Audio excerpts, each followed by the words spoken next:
What? There was no intro video. It just went, hey everybody, we're back. Oh, jeez. I am a professional. I totally know what I'm doing. No glitches, no problems. Oh, first question for you both. No, I'll do that. I'll do it in a second. I'll just say hi, everybody. Hi, everybody. Right into it. Let's go. Let's go. It's been a bad day. It's been a weird day. The world is collapsing around us. My world's on fire. How How about yours? That's the way I like it, and I'll never. Wait, copyright strike. Can we get DMCA for singing song lyrics? Yes. Yes. Kind of. Yeah. Can be. But if I got sued by anyone, I'd want it to be Smash Mouth. So. Hey now. Okay. All right. Let's. How are you two wonderful people doing? Did you survive on Monday? It was a long I game. exist. That game was stellar. Honestly, that was a blast to play. Against my own wishes, I survived. Apparently. I How have many never. times did I go, like down. Well, Too between. many. I think you were down like 4 times and got back up. Yeah. And then Oh. And then Luke's character went down at least twice as well. Mhm. I don't know if anyone Yeah. else did. Oh man, yeah. My closest, I got to like 20 or 21 health, which was scary for me. Yeah. Mm-hmm. And then I Yeah. think someone else got down around there too. But yeah. Oh. I have never enjoyed a game that was so heavily combat so much. I've Yeah. never really been so into combat. I think it was because it went beautifully. I think we all did a pretty good job of like continuing to roleplay through the combat instead of just going into number crunching mode. I agree. Well. Oh, I thought it would have been really funny though. I felt like Nay was Chad. He was so close to just running away near the end of that. It would have been so funny in my head if he was just like kept that true to it. It was like, okay, I'm out. We're like, wait, but okay. Everyone else is dead. He's the only one who made it out. Bye. I'll tell your story. Well, the fact that you guys made it out is going to have some repercussions. Oh. But we'll talk about that later. Right now, let's start off with tell us about your character and their backstory. So we'll start with Aaron, and then we'll go to Doc. Okay. Airly Stoth Kennen. I'll start out with the age, because that was the part that kind of started it for me, was I wanted nobody to know how old he is, and I don't know how old he is playing him. And that's just my favorite part about it, is that he just... Because all elves, once they hit like 30, then they kind of stop aging to like that super old look, you know? Mm-hmm. And so it's just like, it's always entertaining for me to have that interaction there. But besides that, from a very young age, he basically left his home and was a hermit. He went into this giant forest and basically found a small clearing and turned it into just a beautiful grove. He's obsessed with like the beauty in nature and just like making it into, you know, the best form he can. And, you know, he always thinks, you know, nature's always evolving, so there is no perfect form, and that's why it's the perfect median for him to just grow. More of his backstory. Besides that, I mean, he's always been kind of a gentle person. Like, if people got lost in said forest, wound up at his grove, and didn't mess with his plants, you know, he'd give them a tour of his gardens, you know, let them have some vegetables to eat or something, and then send them on their way the proper path. And that's kind of when he found... Am I going into the Iridessa stuff? Are we getting... Yeah. Okay. And that's when he was approached by Iridessa in a dream.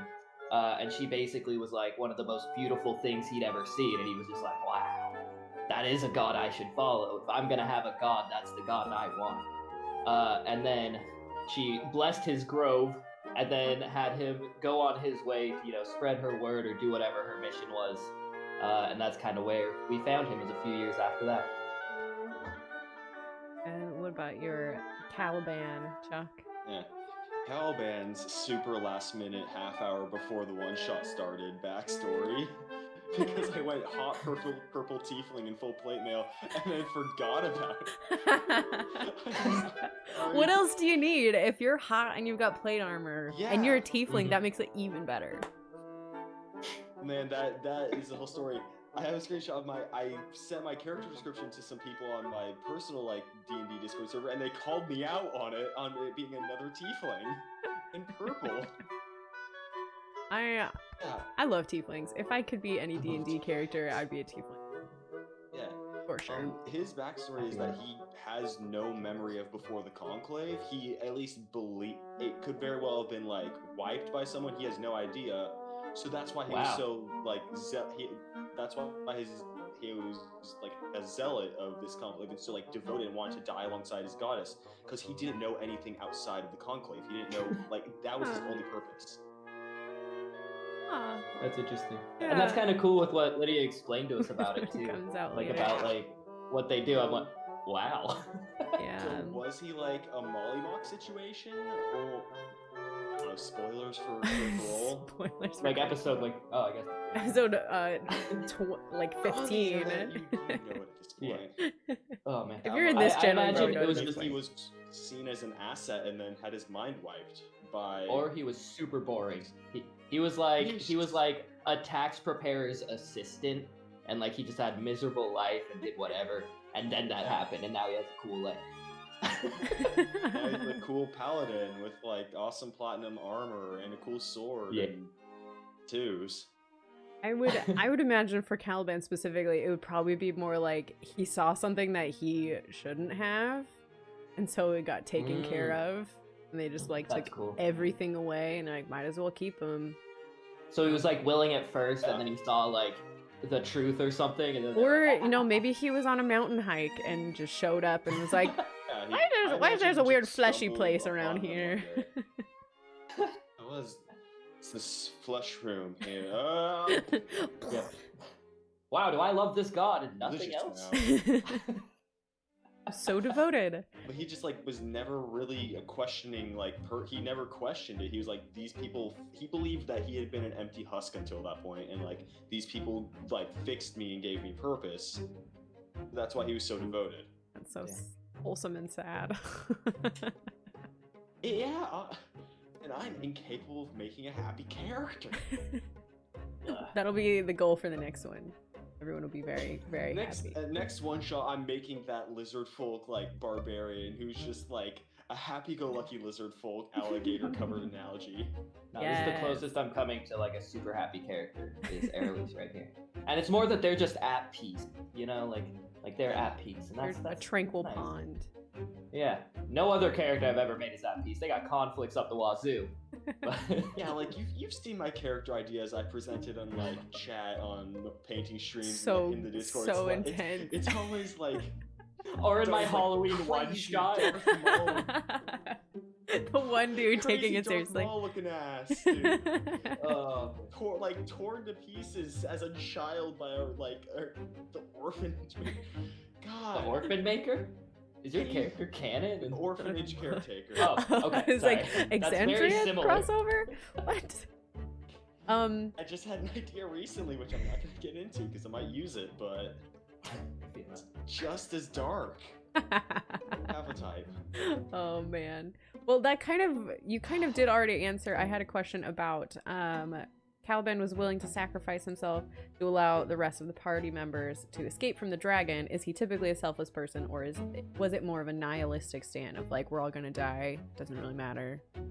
It was both, to be honest. He perceived that his god was dead and his purpose was dead along with it, and he wanted to die with it, defending the only community he's ever known. It was both. He was even before this, he was very willing to lay down his life for people he saw as devoted as him, which really was everyone except Muse. He mainly had problems with Muse. Aww. But yeah, he's like, I don't like that cat. They don't read the scripture they don't go to church every Sunday. Is Caliban a Like- dog person? Dogs are very loyal. Dogs are very devoted. A bird person. He strikes me as a bird person. I don't know why. Or like reptiles. I think he'd like reptiles. Snakes or lizards? Be the dude with a snake and a tarantula in his house. Or fish. He's just got like a salmon as a pet. Hold the serpent. It's perfectly symmetrical down the middle.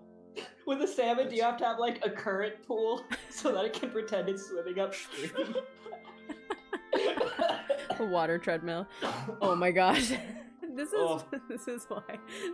We just moved from like very serious talking about like our character's trauma and Ready to Roll, and now we're like salmon ponds. Side note though, I tried very hard because this may have been a fever dream that you wrote this in the chat or you actually did, but I felt like I remembered you saying I want people to make their characters like a little less silly. Yeah. I feel like I remember. Yeah. Yeah. And so this was like the attempt at that. So that you got the less silly. Yes. And that's the max right there. So we gotta, as much as I bring can it hope back for. Yeah.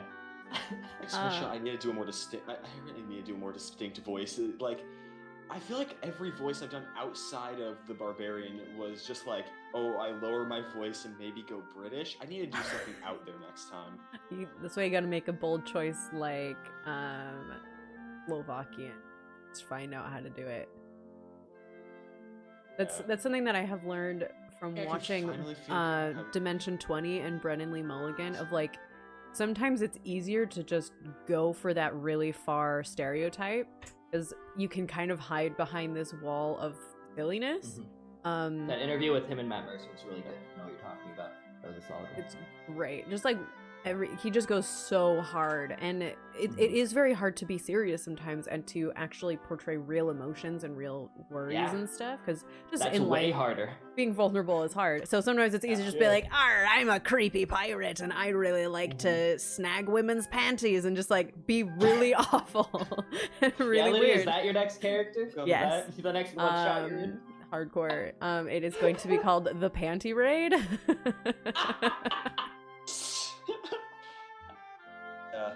I find it a lot easier to do more out there voices when I'm DMing, because I need to make all these characters more distinct. I might not have the time to like go with demeanor stuff. Mm-hmm. So when I'm DMing, I definitely try and do more voices. I love the one of the NPCs I made is literally just a cowboy with a katana as well. The cowboy. It's literally his entire character is this accent right here and a katana. Oh my gosh.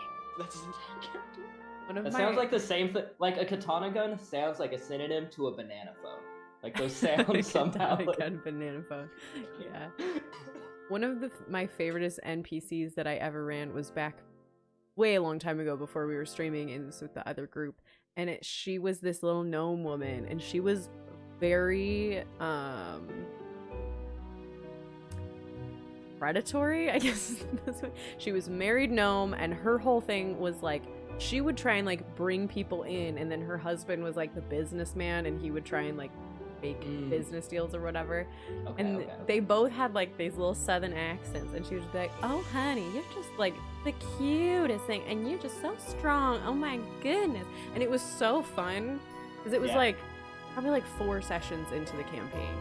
And so all these like fresh-faced little D players that don't really know what's going on, and then all of a sudden I'm just like, well, hey there, do you want to come and go on a walk with me, just you and me? And just see them just go, oh no.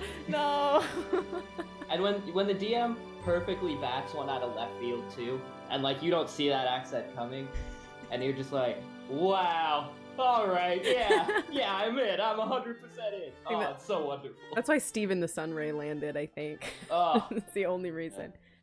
And Paul didn't. Fuck Paul. I still lose my shit nearly every time one of my players opens his mouth, because he's basically a more serious version of Dr. Doofenshmirtz. Oh, no.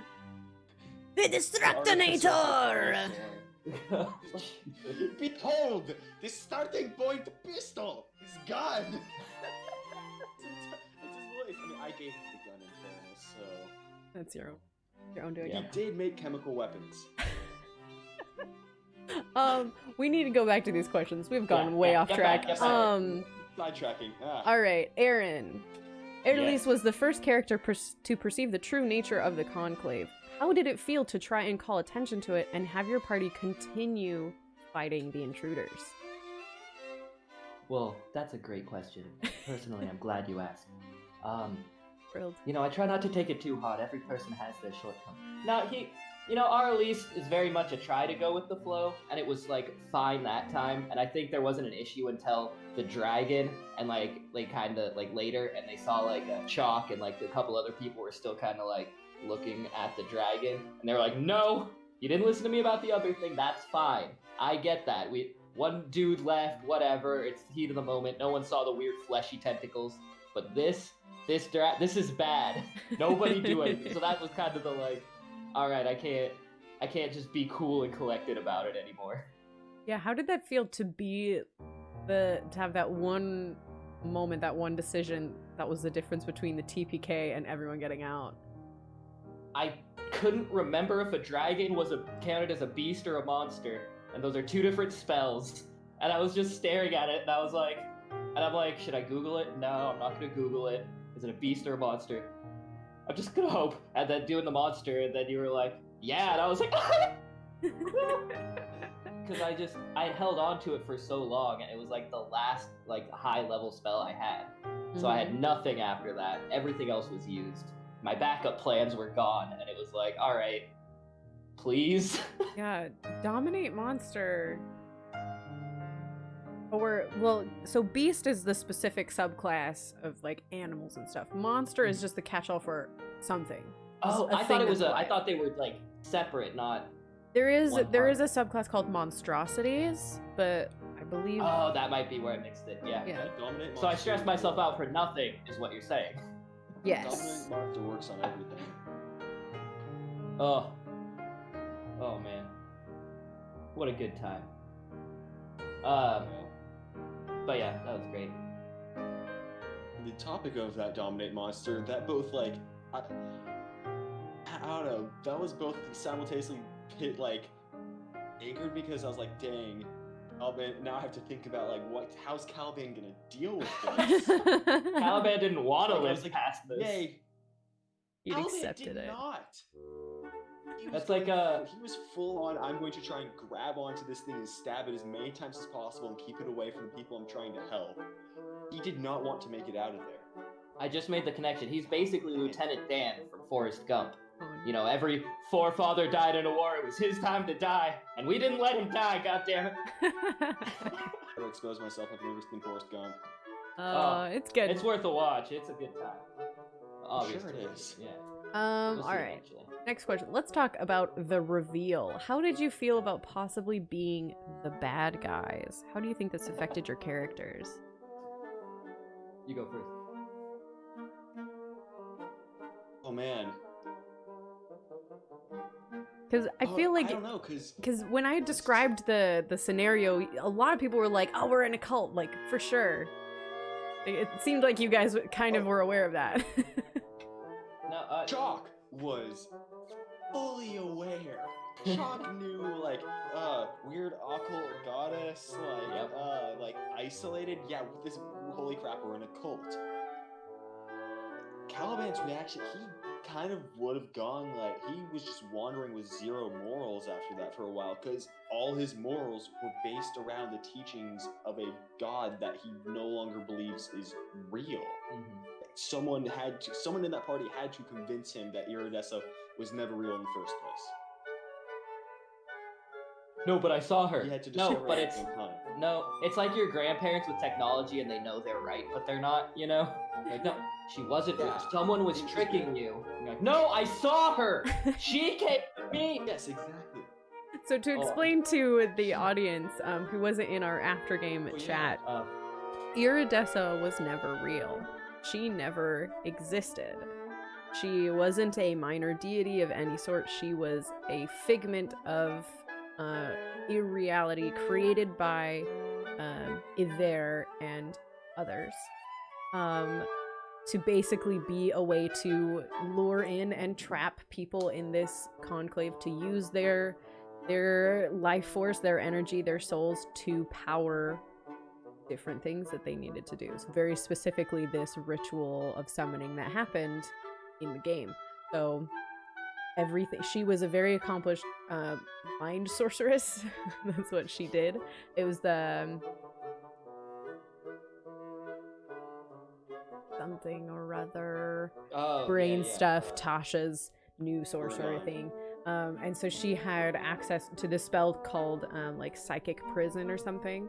And so all the gems on the walls were basically just a ton of magic items created to do a very large scale psychic prison. Everybody around thought that they were in a happy place following a happy goddess, and it was not the case. The magic, none of the magic was truly real, but also was kind of real. It's been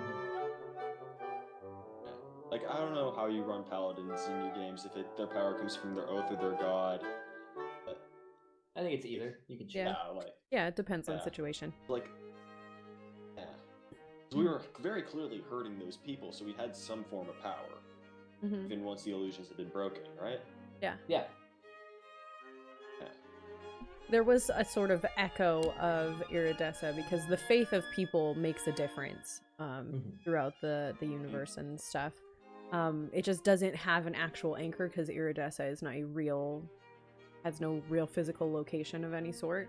So if she was a power person, from your faith itself, then, right? Like, it's like the faith that we all had so strongly is what led us to these powers, instead of like she was like boop on your nose and gave you a level 8 cleric or something. But at the same time, there is definitely a possibility now that everyone is aware that Iridessa was never real, that some of you might not have your abilities anymore because you're like, oh dang, my faith in her is gone. There's nothing there anymore. So it's there's nothing there.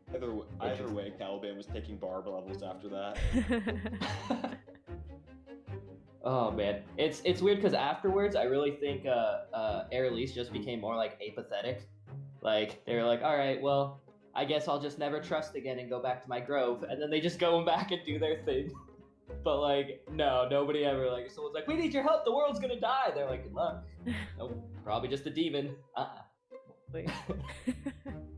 Which like feels so bad, but also like love it. I love exactly. Lasting especially trauma. Are we allowed to say the timeline? Can I say the timeline? Yeah. Okay. Lydia has told us that this was roughly, 150 years before the time of performance check. Airlise is one of the only that could still be alive. And so I don't know. I'm interested to see if we ever run into an apathetic ex-cleric turned into a druid, you know? For thousands of years I lay dormant. Who has disturbed my oath, you? Okay. Great. Like, you guys seem like you have a lot of things going on. The short one that likes to drink a lot. I'm not really into that. I'll have like a glass of wine, I suppose, if the grapes, were made with that intent. Ooh, does Airlise know about Torm? Ooh. Gonna go kill. Oh dear. Take notes for later. Nope. I set the DC as a 17, so they didn't. Nope. Roll for Torm? Yes. Yeah, roll for Torm. Could they have killed the dragon? They could have. I statted the stuff out under the impression that there would be 7 players instead of 6, and also considering in the possibility that they would maybe have some of those other adventurers helping them out.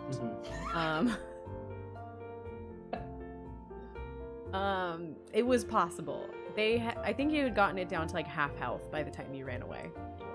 I think it was 99 hit points when you ran off. Like metagaming it, Aaron was like, we can fucking kill this dragon. Like she's already hinted that it's not a normal adult dragon. It's got some weird shit. We could probably kill it. In game, Airlise is like, no, I'm not going to risk my life for this stupid perverted creature. Like this perversion of nature and glory. Nah, fuck that. I'm out. Go back into your hole and come out when I'm gone. Yeah, which like. Yes, you definitely could have killed it. I do think that someone would have probably died. Probably either Tamper or Caliban would have died. Yeah. And well, the thing also, I and used now that it- zero. Considering the Sanctuary, considering I burned my last spell slot in Sanctuary, it would have been Caliban. It would have been Caliban dead because Tamper would have been able to get at least a little bit away, right? Think? I don't know what the... Unless the thing had a crazy wisdom score. Well, I don't think I it also did. Rolled well. I used 0 of my level 1s, and the only level 2 spell slot I had I got back. So I had about 7 heals that I could have done. What did you mean when you said you were tapped then? Oh, I was tapped of the things that I wanted to do, which were my level 3 and 4 spells. I had 1 left, and that was my safeguard, which was the Dominate Monster. Dude. Man, this is why I don't play casters. I'm scared of it. It's the same thing with potions in Skyrim. I can't use it because I'll need it later. So like I just have to hold on. Little Miss Fodder in the chat saying she missed why everyone realized they were the baddies. So part of it was in game and then part of it was afterwards. So essentially the situation was Yvael had this group of brain slaves basically, and she used the extra power from their souls and their life force to summon something known as a Heart of Corellon. These hearts, there's a few of them throughout the multiverse. They are aspects of Corellon's power, and they are magically protected and hidden around the multiverse. And she was able to, using everyone, remove it from its magic protection and summon it directly there and destroy it. And it was interrupted, or attempted to be interrupted, by a group of adventurers trying to stop her. They totally failed. We killed them. Yes. 2 questions. Mhm. One, if someone understood Draconic, would we have gotten a faster glimpse that what we were doing was wrong? Possibly. Because you would have been able to tell this isn't a religious thing, this is an arcane summoning ritual. Like, this is almost like a reverse plane shift. Oh, dang, okay. Yeah, that would have probably tipped you off a little bit, maybe. If you had also rolled high enough, it would have been a little bit. Okay, and then my second one for you, how did the area of effect, crowd control, how did you feel about that? What were your thoughts? It was so freaking frustrating. Like, no one could move, and especially at the end, the only people who were around were like the guys, the melee guys. Bastion, the paladin, he had Revivify, and he was like, "Oh shoot, my friends are dying. I gotta go help them." He couldn't get to him. Oh. Am I glad I took that Warlock Initiate to actually be able to do some stuff? Yeah. Eldritch Blast. Oh man. There was Oh. we had plant growth happen in Ready to Roll last week, and it was not nearly so problematic. Not at all. That was I had no idea it would have that lawn either mower when I away did it. from stuff. Yeah. I had 0 idea. I picked everything just because I was like, plants! Plant spell, plant spell, plant spell. And then I did the spike growth Shot first. that, don't run. Caster, I swear. I'm gonna play a caster with the most annoying area denial of spells. Every NPC is gonna have levitate and just like. Well, like, so I made sure almost everyone who could have counterspell had counterspell, and it still ended up in this big old chain. I'm like, I counterspell you and you and you, and then it ended up being nothing. Like, it didn't even work. Like, it was so great The too. counterspell chain might have been my favorite moment. In one shot. My favorite moment also was when in my head there's a tiny little throw pillow and a giant cat like does the circle and just lays down on it. Like, you know, cats when there's a box that's too small and they still try. And that was just repeating in my head for like 45 minutes. But second to that, the counterspell moment also. I just had to say it before I forgot. That was, oh my god. And I loved it too because everyone was using their spells except for like me and one other person. And that's why I had 4 level 1s and 3 level 2s left at the end of the game. I think one of my favorite moments was the look of horror on people's face when Iver's remains became a beholder. I'm just like, And then there's eyes coming out, and just Liam's face specifically, I was just like, yes. You knew too. You held it up. You didn't say what it was. You held it up because you knew we were like, that looks like a beholder. We're about to get fucked. I could see it. I could see that DM. Yes. Because yeah, that 100% over camera, I'm like, that's a beholder. We're gonna die.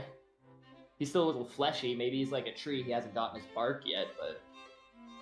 Yeah, how did y'all feel to defeat two of the biggest enemies in D&D, Beholder and a Dragon, in a single game? We did not defeat that dragon. It's out there somewhere. It's gonna show up in performance check. It's just gonna be like, hi. It's gonna show up. It's gonna show up. Yeah, I imagine it's beefing with our other one-shot characters somewhere. Like, it's fighting Monoloke somewhere. With, like, and Miara. It's fighting Monoloke and Miara are having the stupidest like. Let's be real though. Yakety sax playing in the background. Like Miara's on top, like stabbing. Why won't you die? Monoloke shouting advice. But to be fair, both of them look at each other and are like, when we kill this thing, we're taking all of its blood because you know that shit's poisoned. Oh man. I'm going to murder so many people for money. No, I have plans. I have specific plans about... Am I allowed to veto? Dragon Actually, or no, the I won't. I love it. I was about to ask to veto this, but I changed my mind. You killing one of my one-shot characters with another one of my one-shot characters. Like, if someone hired Monoloke to go into this ancient ruin and steal this device, and he just happens to run across a necromantic unicorn and kill it on his way, I would cry. But you can do Well, the funny thing is, that could very well happen because with me, because both Miara and Viren are plane-hopping bastards. Yeah. It'll be like Greedo and Han Solo in the cantina of just like, I've been looking for you. And they'll just like draw on each other. They're looking for you. I don't know. I don't even know who you are. That does go into the very last question, one of the last questions, maybe the last question. This one shot is canon in Ozamor. What do you think the impacts of this game will be? Luckily, it is on the other continent, so the impacts to what we're doing now, I feel like, will be mitigated. Because there's not, like, we're level 7, which is one level under the guys now, but it's also been 150 years. I don't know what that weird, gross dragon is up to in 150 years, but I'm sure it includes growing. Dragon. So, I don't think right now it'll do too much, but I'm curious, because everyone lived. And so there's going to be stories, there's going to be, like, I feel like there's going to be lore ripple effects that we aren't even going to see. Because it's like, if no one lived, that dragon would just probably go hoard somewhere and plan because it's smart, maybe. I don't know. It didn't have a high wisdom. It got dominated, so I don't know. But, yeah, I feel like it's going to be a lot of different, like, possibly a big bad evil guy setup, which I was thinking about earlier, and I just remembered. Yeah. That's the thing is, and I do not, this is just me putting my thoughts out there, this is likely a massive spoiler, and I have no expectations for you to answer. Do we think that thing is that thing a plotting creature, or was it just a mindless, like, thrall? Yeah, was it taken over? Like, did Caliban kill the brains of the operation, and that dragon is just, like, murdering somewhere now? And like, or is that dragon also just as smart as this cult? And was it like a high level of this cult where that thing is now out there planning its next steps? I don't know how much of that I can say. All of it. I personally don't think you should answer any. No, yeah. I agree. My thoughts out there. I'm trying to recite just like a discussion. I will say that those things are a spectrum. It lies somewhere on the spectrum. It's not a binary thing. Sorry, that's a nothing.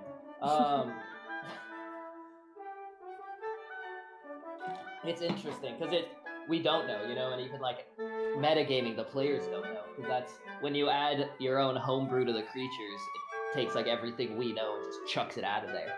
So Granted, only speculation. I didn't homebrew that dragon. I found it on D&D Beyond because I was like, I need. Is that existed? I hate it. It's a homebrew thing on D&D Beyond, and I was like, perfect. This fits in exactly with what I wanted. Oh man, it was great.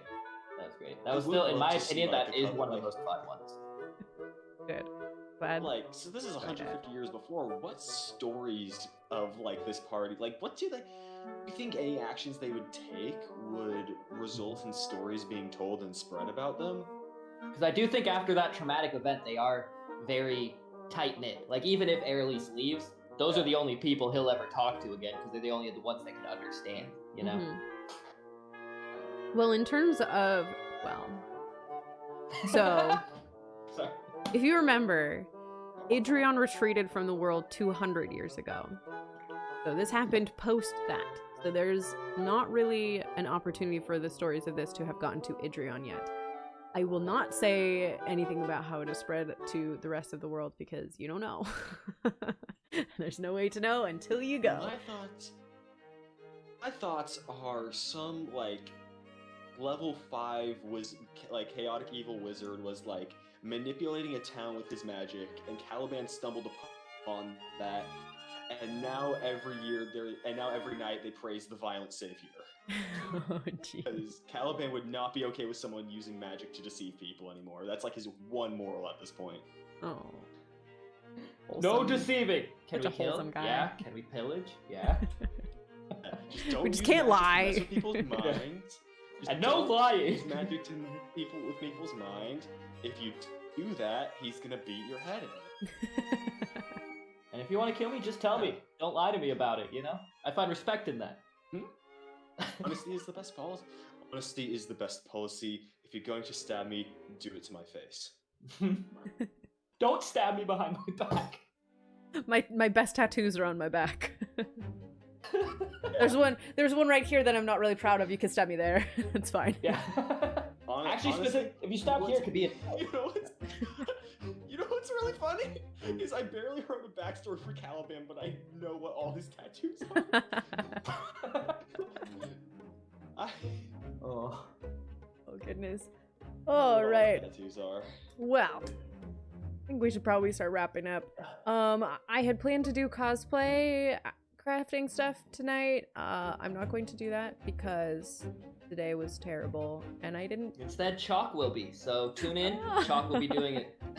Tune in. Princess Zelda tune into the cosplay. Knife and sword Ooh. sharpening stream. Ooh, We that will would be really making- good, actually. We will be sharpening Whisper to the point where it can shave hairs off my calf.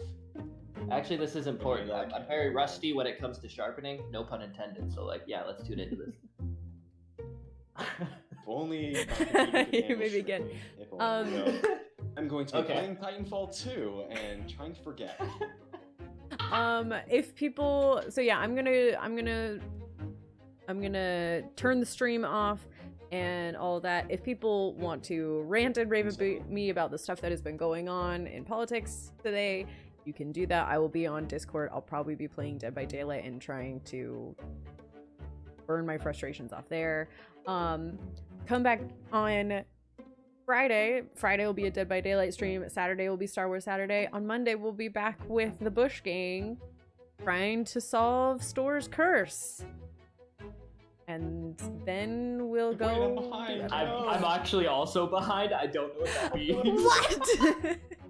I haven't watched the latest episode yet. That's the one I'm watching. Like, within this You week. on the show? Nah, I missed the last one. So I'm behind one. No, you were there though when he got cursed. You were there. Wait. It's probably in my notes. I don't. It was that first episode after we all came back. The people creeped down on him in the middle of the night. Oh. Yeah. Yeah. Wow. So if you haven't caught up, catch up. It was a good time. It's about to get grim. It's about to get real grim, and we're about to start moving into bigger deal stuff. So come back on Monday. Like a random dragon that came from across the ocean.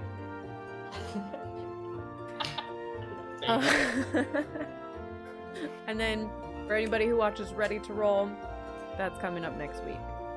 And yeah, that's all. Stay safe, stay sane, don't let things get you down, and if they do, let us pick you up. We love you a bunch. Bye.